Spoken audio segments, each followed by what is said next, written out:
Let's talk some sports, baby. Taken by Iguodala.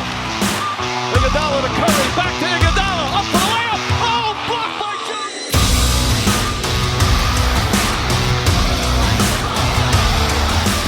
And remember, make tomorrow better than today and make today better than yesterday.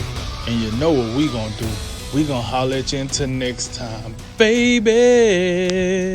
All right, fellas, let's go ahead and wrap up in the Western Conference side of things. Just like the East, the 1 and the 2 seeds should be fine. Our LA Titans should have no issue waxing the Mavericks and whoever stumbles into the 8th seed today. In the 3 versus 6, though, we do see the Denver Nuggets taking on the Utah Jazz. Jokic and crew took all 3 regular season games. So can the Jazz turn that around, Jay? Can I first just dispel some of these, big brain pundits out there who really think Portland is going to beat LA in the first round should they, beat Memphis later today? Can we just stop with that nonsense? I'm telling you, some of this stuff we've witnessed in the bubble is not real. If you think Portland is beating the Lakers in the first round, I guess you think Phoenix would win the NBA title if they let them in the playoffs. We have to stop with some of this. We have to stop with some of this nonsense. We really do. But the Lakers beat Portland, no problem. I am kind of interested. Out of all the 1-8-2-7 matchups, I'm most interested in Mavericks Clippers because I'm anxious to see the whole Luka Kawhi matchup, plus you Paul George and Kristaps Porzingis. I think that's going to be interesting, although Clippers should handle them in about 5 games. But anyway, Denver, Utah. Denver wins this series, I say in 6 games, and I think that's probably being a little generous to Utah because, I've been very hard on Utah ever since the NBA season got shut down. I think there's something to be said between Rudy Gobert and Donovan Mitchell and that relationship. I'm unsure about that. I still am. No Bojan Bogdanovic. That's a huge deal. It continues to be a factor for their for how they play offensively. Huge weapon for them that they won't have. They're going to need big games from guys like Jordan Clarkson. They're going to need Joe Ingles to hit shots from the outside. I don't think they get it done. I will tell you this. One thing I am looking at in this bubble was that Denver-Utah matchup that went to double overtime. Utah played about as well as they could play. Donovan Mitchell hit 4, 5, 6 clutch shots to keep that game in play and push it to double overtime. But Rudy Gobert, all the respect in the world for his defensive prowess, he can't handle Nikola Jokic. It's just a fact. And with that in mind, if you can't handle Jokic, it's going to be hard for you to beat Denver, even though they've got some parts in the backcourt that they won't have with Gary Harris and Will Barton. Those guys have still not returned. So when you look at all that, Denver wins this series in 6 games. Oh yeah, I'm with Jay. Denver win this series. Just for the sake of argument, I would say Denver wins it in 7 rather than 6, just so we're not like all talking the same jargon. Denver definitely win this game. Why do they win this game? Jay just said it. In my Vince Conor McGregor voice, look, when Rudy Gobert is defending Jokic, he's stuck in the mud. I'm sorry, he just stuck in the mud division. As good of a defensive prowess he is, defense player of the year, every accolade you can give to a player on the defense side of the ball, Rudy Gobert had it. But he can't play Jokic. I'm sorry. That dude got his number. The European matchup. Like, listen, he got his number. That's the bottom line. And I do feel like if Murray comes and be the shooter that he was last postseason, it's very hard to beat. It's very hard to beat Denver. Now I would say this: Denver is missing 2 key parts. Will Barton and Gary Harrison. Those are 2 key guys that was on that run last year that got them to the Western Conference Finals. They don't have those guys, which tells me that they're not gonna be. I don't think they're gonna be as tough as they usually be, which would lend to Utah getting a couple of games with Mitchell doing his thing and whatnot, Joe. But I looked, and this is how I looked at Utah before this game. You got Donovan Mitchell, you got Joe Ingles, you got Rudy Gobert. You got what's his name? Conley. You got him too. I don't know how to feel about Conley though. It's been a little while. He's been up and down. This is his career in a nutshell. Do he show up for you? Do he give you enough to offset what Denver's gonna have? Because Michael Porter Jr. for Denver, Michael Porter, that kid coming to play. So you better have someone else that can, you know what I'm saying? You better have someone else that can, that third guy or that fourth guy got to be able to score. Let's talk about benches. Do we think Utah got a better bench than Denver? I haven't seen the evidence. It's good, it's decent, but I haven't seen the evidence that say that. I like Denver bench. So it's very hard for me to see them beating them when everything is on the table. Let's talk about something else we like to talk about, the coaching matchup. You got Quinn Snyder versus Mike Malone. Probably a toss-up in between the coaches. You know, I think, both coaches been getting accolades of what they've been doing with their teams in the recent years, but it's probably a toss-up. So we don't know. If you want to go to who's the best player on the court, it depends on what you're looking for. Me personally, I think the best player on the court is Jokic. I think Jokic can do a lot more. And he has the size and the skill set, put it all together. He can give you more opportunities to score the ball than I think Donovan Mitchell could give you, because I think that's the best player for Utah, than Donovan Mitchell can give you for Utah. So it's little things. I think these teams are close.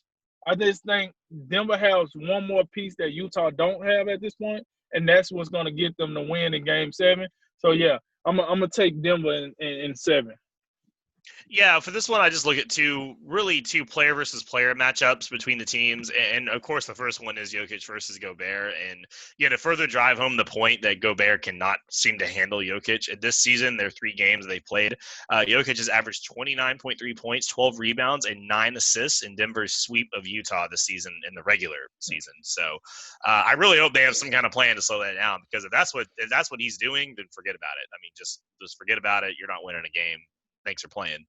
And I'm also, again, like Drink talked about, your scoring punch, especially off the bench, because I think when you look at these teams in terms of starting 5, they're pretty close, But when you talk about the off the bench punch, Denver has Michael Porter Jr., who's been playing fantastic, especially as of late in this restart. He's almost shooting 50, 40, 90. I mean, he's not far off. He's been brutally efficient when you talk about a guy that isn't one of these just walk up 2 feet from the rim and set it in type players. I mean, he's getting great shots, and he's not taking a bulk of shot. He's taking really smart, efficient shots, and he's doing it with Denver's second unit. So while, their bench may not be the best in the world, he's really kind of staggered into that second lineup where he can be the primary scorer, and he takes advantage of it. Jordan Clarkson can kind of be that guy for the Jazz at times, but that's a little streakier. And if I got to rely on either Porter Jr. or Jordan Clarkson coming through when that team needs points off the bench or when that second unit's out, I got to go with Michael Porter Jr. right now. So I think when you look at those two matchups, it just looks like Denver has a lot of clear advantages, and I just don't believe in the Jazz today. And I watched them a couple times, especially in this restart, and I just don't know who scores for this team and who just puts them over the edge, and I got Denver in a sweep as far as I'm concerned, but Utah might get a game. We'll see. We'll go ahead and go over to the Thunder matchup versus Houston. So this is, Thunder 4 seed, which is about 6 higher than anyone thought they'd be, but they get to draw the small ball Rockets and run. OKC split the series 2-1 in the regular season, and Russell Westbrook is nursing a quad injury and might miss a couple games. So how do you think that looks for him, Drink? This is another series, and I want to say this. This should be the best series in the first one. I mean, it's a little hard to say because we need to see the ball get thrown up first. But I think on paper, this is probably the best series on paper. More even teams, even with Westbrook playing, you got to think. I think the teams are fairly even just because the even killed nature of OKC right now. But with that said, I'm going to take these guys for 7. No, I'm not a Houston fan. I just so happen to have the Houston hat on as we talking. I'm going to take Houston in 7 just because I think at some point when Westbrook does come back, that star power will give them the extra oomph to, win Game 7, get the last shot. You have 2 guys that's, probably capable of getting you a game winner over OKC where they're probably looking at CP3 or Shea Alexander to probably take the last shot for them. And then I don't know if their starting lineup has – I think with just Harden, it has enough punch. But when you bring Westbrook back in the mix, I don't know if they have enough on OKC to beat the Rockets 4 times. See, it's one thing to beat them in January and then come back and beat them in March and all that during the regular season. But now you have to see this team 7 straight games if it goes that far. I don't know if you have enough to stop, Harden for 4 games if it's just Harden, or to stop Harden and Westbrook for 4 games. I think that's a tough ask for a team like OKC, which has overachieved. Let's be real here. OKC has overachieved. We thought they were just going to use these picks they got, rebuild, send Chris Paul down to Miami or somebody somewhere else. He was supposed to be in Siberia. We need to remember this. Chris Paul was supposed to be in Siberia. This was supposed to be we told your butt to sit on. You didn't want to listen. So now you're going to go sit in the corner. That's what this was supposed to be for Chris Paul. Instead, it comes out to be the Science Fair Expo, and he out here with the best project. That's what it's looking like out here. So with that said, applaud to OKC and everything that they're doing over there. Salute to them. But I think Houston take them in 7. Yeah, this is probably the most compelling series of all the first round series. I think it's the one that I'm most unsure about. To me, it's real simple. It's all about James Harden. If James Harden is the MVP candidate, James Harden, that he is traditionally in the regular season and also this season, then this is a series Houston should win. Like you say, OKC has absolutely overachieved this year. I had them buried in the basement of the Western Conference, along with teams like Memphis, who also overachieved this year. But if James Harden is James Harden, and I think in the first round series, he can give you what he's given you traditionally. He's normally, when we see him kind of break down and run out of gas and come up short, it's normally in the later rounds. I think in a first round series, James Harden can carry you enough. But I think and I think if Houston gets off to a good start and they win the first couple games in this and then get Westbrook back, I think that's trouble for OKC, and it could be a pretty quick series. But if OKC gets off to a good start and they get up, it could be very interesting. I think it's a long series. I think it does go 7, but I'm going to give the edge to Houston and James Harden.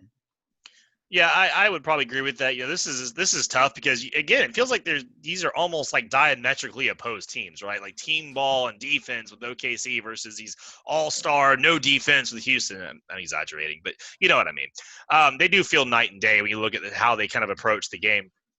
And the Thunder, they were all kind of all over the place in the bubble. I mean, they embarrassed the Lakers, then they let Memphis kind of drag them all over the court the next night. And some teams, like you said, Jay, it's the bubble. We're not trying to get too much into it, but it's a little concerning for a team that you would hope would be a little more cohesive, because they're going to have to really rely on that team cohesion and that focus to be able to get over a team like Houston in the first round. But I think they got a great coach in Billy Donovan, so they're going to come in, they're going to keep these games really close. And then for Houston, as big as James Harden is, we know what he's going to give you. It's how fast can Westbrook come back? I think if he comes back for game 3, then they'll get this put away in 5 or 6 probably. But if Westbrook doesn't play maybe at all, then this you got to think this is going to go 7. And this could be what I would be the most concerned of for Houston is if this does go 7 and James Harden's got to go freaking supernova in round 1 to get you through OKC. How does that affect the team mentally? Going forward, and do we already see the issue of James Harden getting burned out in the end of the playoffs, even with that rest time he had? Is that going to affect him? So we'll see. But yeah, I'm thinking Houston does take this a 6 or 7, depending on Westbrook's health.